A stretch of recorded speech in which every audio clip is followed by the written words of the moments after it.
சென்னை மாவட்டத்தில் 13 தொகுதிகளில் அதிமுக நேரடியாக களம் காண உள்ளது. சற்று நேரத்துக்கு முன்னாடி நம்ம பார்த்தோம், கூட்டணி கட்சியினுடைய அந்த தொகுதிகள் எங்கெங்கெல்லாம் போட்டியிட போகிறாங்க அப்படிங்கிற தகவலை வெளியிட்டிருந்தாங்க என்டிஏ கூட்டணி தரப்புலேருந்து. அடுத்தபடியாக இப்போ சென்னையில் 13 தொகுதிகளில் அதிமுக நேரடியாக களம் காணுது.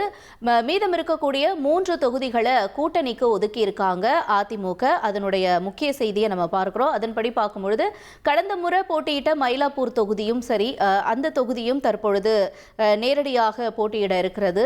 அதே மாதிரி சென்னை மாவட்டத்தில் இருக்கக்கூடிய 13 தொகுதிகளில் அதிமுக நேரடியாக களம் காண இருக்காங்க. அது என்னென்ன தொகுதிகள் அப்படிங்கிற தகவலையும் நாம் பார்க்க இருக்கிறோம்.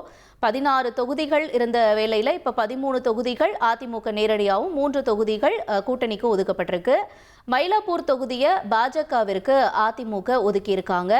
கடந்த முறை அதிமுக இந்த தொகுதியில் நேரடியாக போட்டியிட்டு இருந்த நிலையில் இந்த முறை இந்த மயிலாப்பூர் தொகுதியை பாஜகவிற்கு ஒதுக்கியிருக்காங்க.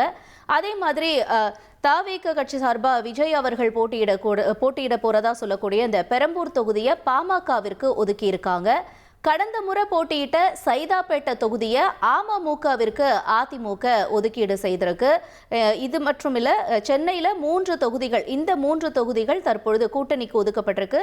மீதம் இருக்கக்கூடிய 13 தொகுதிகளில் அதிமுக நேரடியாக போட்டியிட இருக்காங்க. அதனுடைய முக்கிய தகவலை தான் நம்ம பார்த்துட்டு இருக்கோம். 1,27,00,000 மனங்களை வென்ற தந்தி டிவி யூடியூப் சேனல். தவிர்க்க முடியாத தம்ப்நெயில்ஸ், கலக்கலான கான்டென்ட்ஸ். நீங்களும் இந்த குடும்பத்தில் இணைய இப்பவே சப்ஸ்கிரைப் பண்ணுங்க.